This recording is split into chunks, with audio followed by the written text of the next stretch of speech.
అదే RTV app వార్తల్ని క్షణాల్లో చదివే అవకాశం ఉంటుంది. ఒక న్యూస్ పేపర్, ఒక టెలివిజన్ ఛానల్ మీ చేతుల్లో ఎప్పుడూ ఉంటాయి.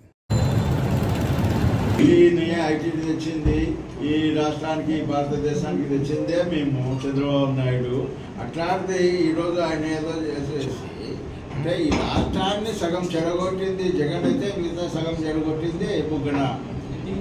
అదే అందరికి తెలుసు. ఎందుకంటే విజ్ఞావంతుడు, విద్యావంతుడు నేను చెప్తున్న ఆయన ఈ రాష్ట్రానికి ఏ మినిస్టర్ వచ్చినా చీఫ్ మినిస్టర్ ఆయనకి సజెషన్స్ ఇవ్వాలా.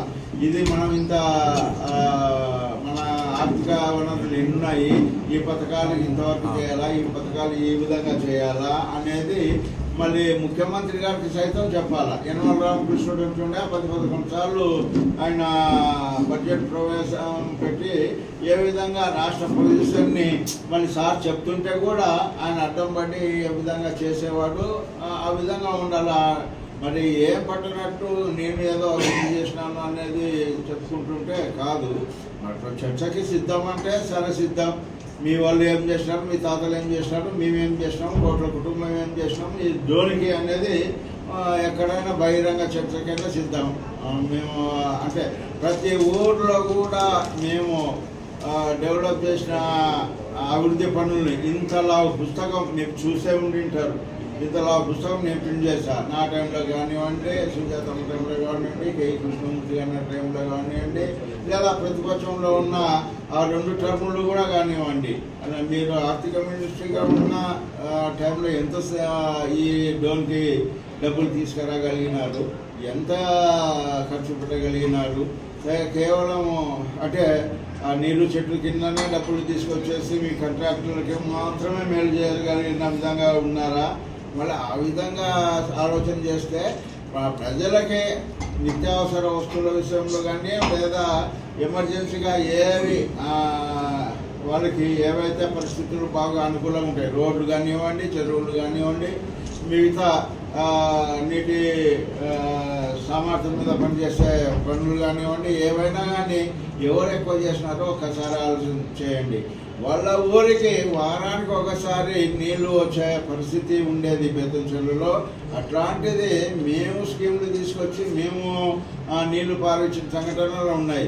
మేము ట్యాంకులు అంటే నీళ్లు రానప్పుడు మేము ట్యాంకులు పెట్టినప్పుడు కూడా ఆయన అడ్డుకున్న పరిస్థితులు కూడా మనం గమనించుకున్నాను. అభివృద్ధి చేసింటే నేను ఇది చేశాను లేదు అంటే ఈరోజుగా చెప్తున్నాం. మీకు అంటే వాళ్ళ కోట్ల వాళ్ళకి ఇల్లు లేదు, మాకు ఇల్లు లేదు, ఇల్లు లేదు. ఇల్లుండి నువ్వు పీకింది ఏమి చెప్పు. ఇల్లుండి గేట్ అడ్డం వేసుకున్నావు, గేట్ పెట్టినావు, గేట్ పెట్టి వేసేసి దాంట్లో సిమెంట్ రోడ్డు హార్డ్ వర్కే వేసుకున్నావు. అంతేగాని మిగతా ఏమి కూడా జరగలేదు. మీరు ఏదైనా అడిగేది ఉంటే నియోజకవర్గాలలో ప్యాక్షన్లు ప్రోత్సహిస్తున్నారని చెప్పేసి మినిస్టర్ ఆరోపణ చేస్తున్నారు.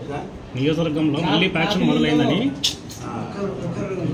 మినిస్టర్ ఆరోపణలు చేస్తున్నారు. దానిపైన మీ కామెంట్స్. ఫ్యాక్షన్ ఏ ఊళ్ళో మొదలైందండి, ఎక్కడ ఉంటుంది, కాదు. వాళ్ళే సతాయింపులు. పోలీసులను వాడుకుంటుంది వాళ్ళే వాడుకుంటున్నారు. మా వర్గాన్ని కానీ అందరినీ కూడా సతాయించింది వాళ్ళే. ఇంతవరకు అంటే మీరు మా పార్టీ మారుతారా లేదా మీకు బిల్లులు ఇవ్వం, మీకు బిల్లు పార్టీ మార్చుకుంటే కండవా మార్చుకుంటే కానీ మీకు బిల్లులు ఇస్తాము. ఉదాహరణకి ఏమైంది, పడుతుందా ఇంత 3 కోట్లు అడిగినారా?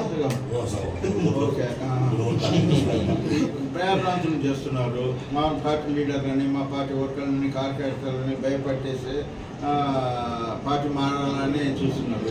ట్రాక్షన్ అనేది ఇక్కడ డోన్ నియోజకవర్గంలో ఎక్కడా లేదు. మీకు తెలుసు. మేము కదా కృష్ణమూర్తి 5-6 సార్లు మీ ఎమ్మెల్యే అయినాడు, నేను 2 సార్లు అయినాను. ఎక్కడైనా ఫ్యాక్షన్ అనేది ఉందా? ఎక్కడా లేదు. మళ్ళీ వీళ్ళు కొత్తగా స్టార్ట్ చేయాలనుకుంటున్నారేమో, ఆలోచన చేయాలనుకుంటున్నారేమో. అంటే జగన్ నేర్పించి ఇట్లా ఉంటే లాభం లేదు, ఫ్యాక్షన్ పెట్టుకోండి, ఇస్తుంది శ్రీదేవం లెక్క సానుభూతి వస్తుంది అనుకున్నాడేమో. ఇట్లాంటివి ఏం రాదు. ఎందుకంటే ఒక్కసారి ఇక్కడ ఆలోచన చేసినారంటే, ఎవరైతే మనకు అందుబాటులో ఉంటారో అనేది ఆలోచన చేసినారంటే, డోన్ ప్రజలు చాలా చైతన్యవంతులు. వాళ్ళు ఏ విధంగా ఓటు చేయాలనో తెలుసు. తప్పకుండా సూర్యప్రకాష్ రెడ్డిని గెలిపిస్తారు. ఆయన మంత్రివంతో ఇంకో మేలు జరగడానికి అవకాశం ఉంటుంది. మరిన్ని వీడియోస్ కోసం ఛానల్ ని సబ్స్క్రైబ్ చేయండి. లేటెస్ట్ అప్డేట్స్ కోసం వాట్సాప్ ఛానల్ ని ఫాలో చేయండి. అండ్ లింక్ డిస్క్రిప్షన్ లో ఉంది.